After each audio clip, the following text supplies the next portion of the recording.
going to go off my script for just a minute. Of all the basketball teams I like, I cannot believe you mentioned Pittsburgh. So I will just set the record that my last 2 years on my Ph.D. were spent at the University of Kansas when Danny Manning was there and they won the national championship. And this year, they have set the NCAA record for most consecutive league championships in history with 14 in a row, beating UCLA and Coach Wooden. So I just wanted to set the record. All right.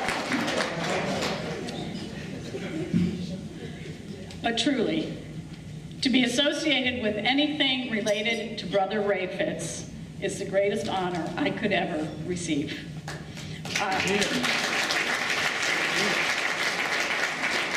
There are a lot of awards in this city, some of which Reverend Vanessa and I have received, and many of which we haven't. But there's nothing else I'd rather receive than the Brother Ray Fitz Award. I was absolutely shocked when Tom Kelly called me. Brother Ray's relentless, tireless, productive work on behalf of all families of Montgomery County is something I, and I'm sure all of us here today, most admire and respect. And then along with Brother Fitz, another person in this county whom I most admire and respect is Reverend Vanessa Ward. And so to be here today with her, honestly, you know, this pastor is not without words very often, but I'm almost there. This is beyond words for me.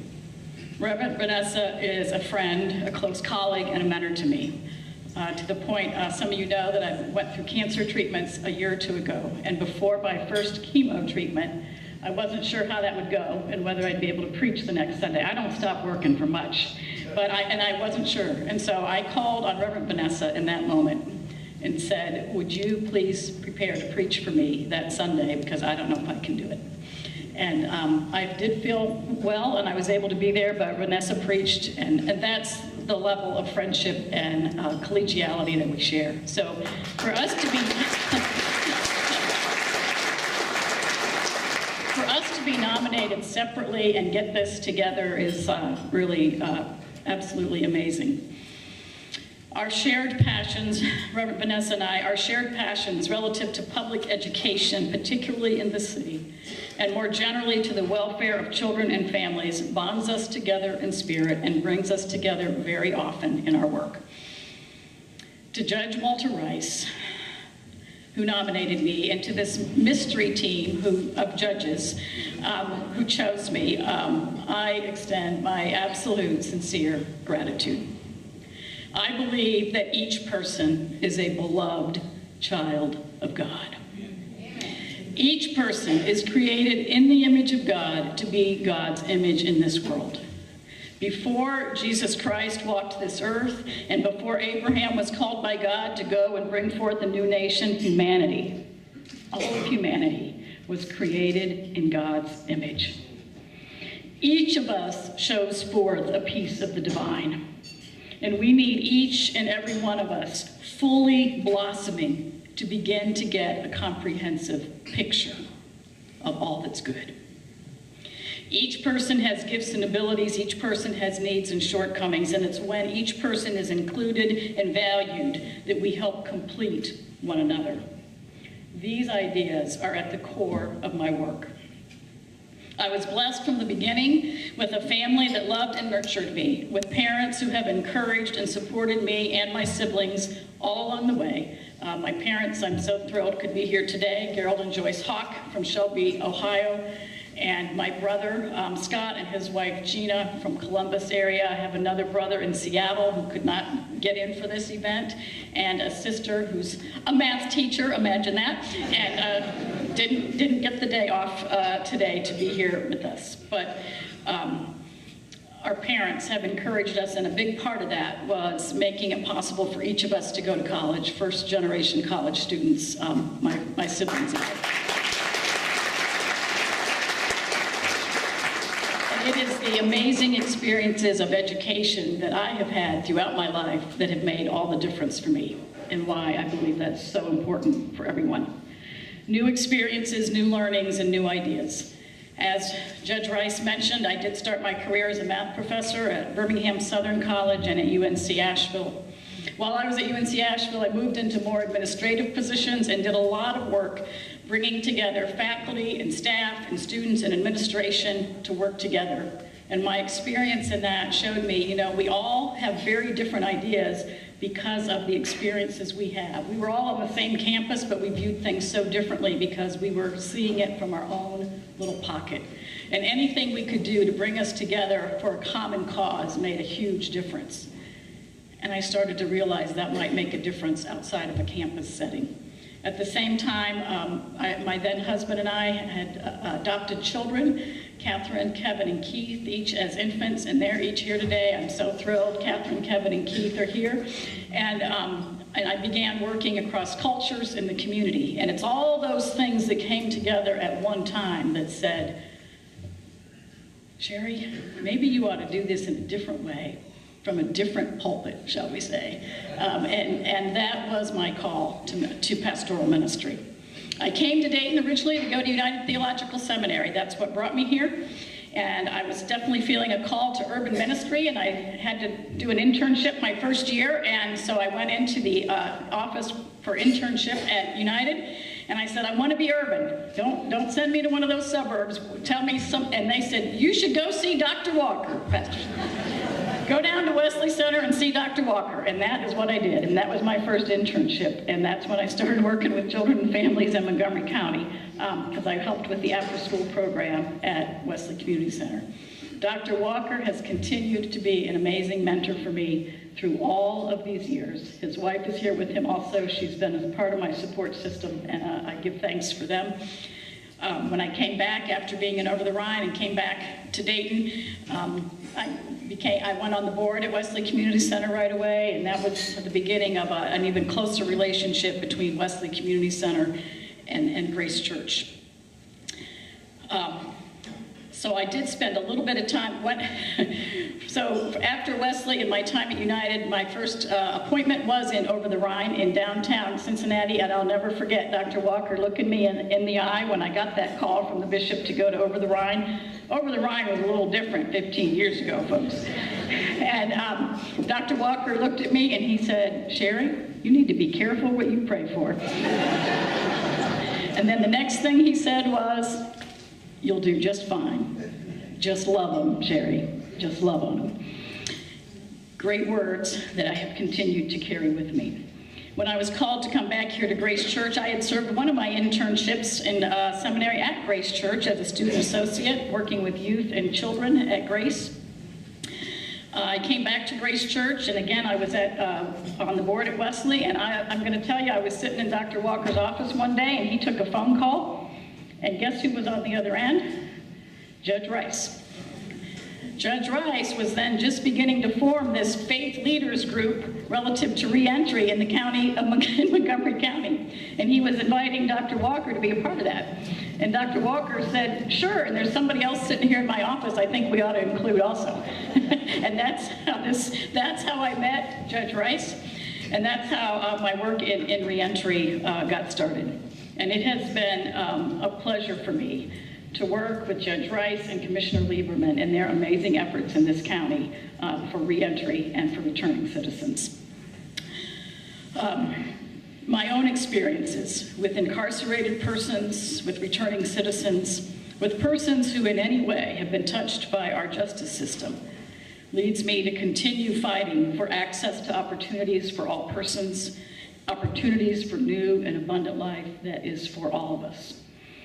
It's also led to my participation in that community initiative to reduce gun violence, the Community Police Council, and now with the HRC, serving as the chair of the board for the City of Dayton Human Relations Council about these access to opportunities. Jared Grandy is here today, and he's representing the Community Police Council and the HRC. Jared, thank you for your work and for including me in it.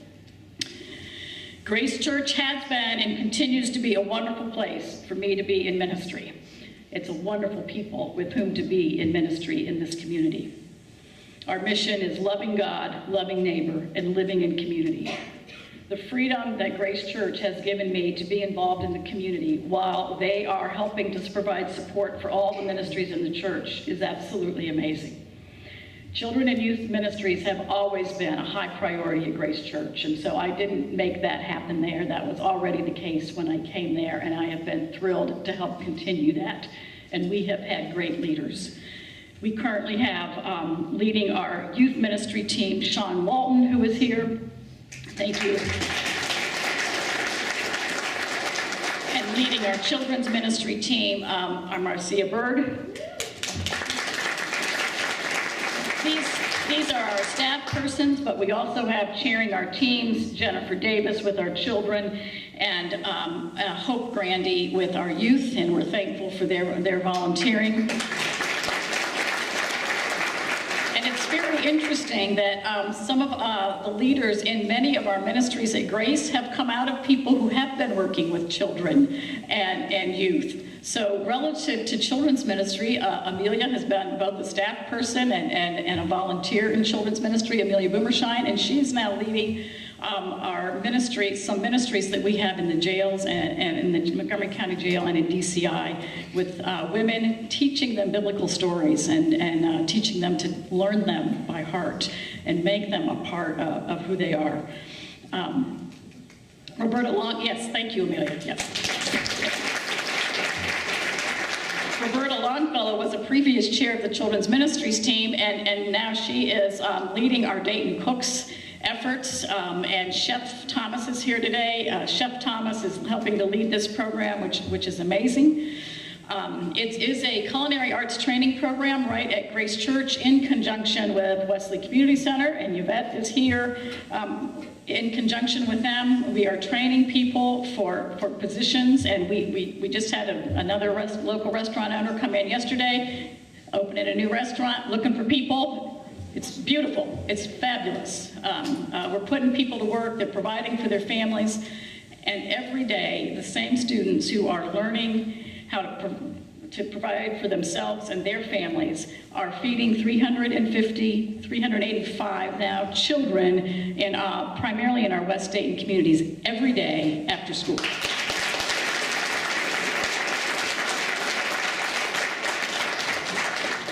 And also, our former lead of our youth team is Miss Deborah Humphrey, and she's the one who makes Freedom School at Grace happen. I am the cheerleader at Freedom School. Miss Humphrey is the one that keeps the ship in line and keeps us moving. We also have our partnership at Grace is really bound to the YMCA. They help us so much with the Dayton Cooks, with everything we do around children, and Gale and Debbie are here today from the YMCA. Great partnership between Grace and the YMCA. Thank you, thank you, thank you. There are so many wonderful, dedicated people around me. And I cannot forget to mention one more, our Grace Church administrator, who keeps the whole Grace ship afloat so I can be hands-on in ministry without concern about the building, the calendar, paying bills, the schedule, any of that stuff. Lisa Pelfrey.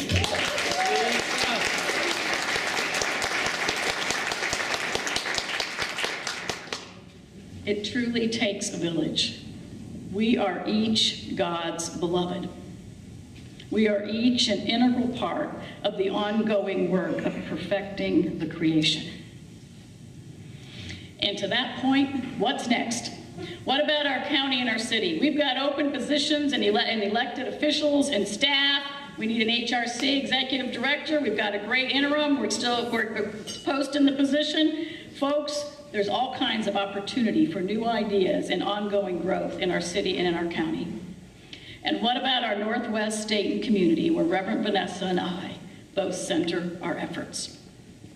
I want to tell you, I'm hopeful about Northwest Dayton.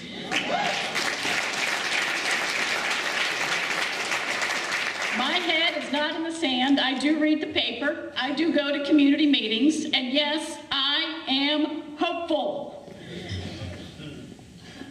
This is a moment, folks, a moment in time, I believe, for our Northwest Dayton community. It is an opportunity, I believe, that we have in front of us, and I hope and I believe we're going to seize it.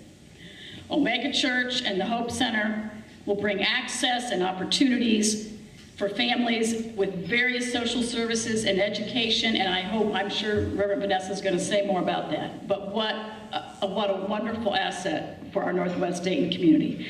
Grace Church is an amazing structure with amazing people.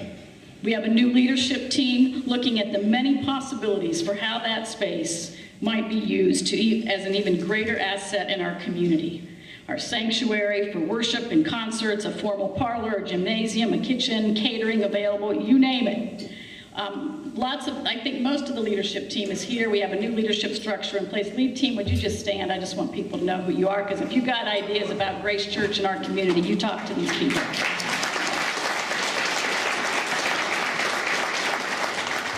So we got Omega and the Hope Center, we got Grace Church, and then we've got this amazing opportunity at the corner of Salem and Philadelphia, folks. It's opportunity time, and I hope we're going to see it that way, and I hope we're going to seize it. There ought to be the best and most wonderful thing happen there in the coming years. And so I am hopeful. I am hopeful. Each corner of our city and our county is beloved, valuable, a gift to the whole. And I am so blessed to be working together with Grace Church, with our Northwest Dayton partners, with our city and our county, to make Montgomery County a land of blessing for all. Thank you.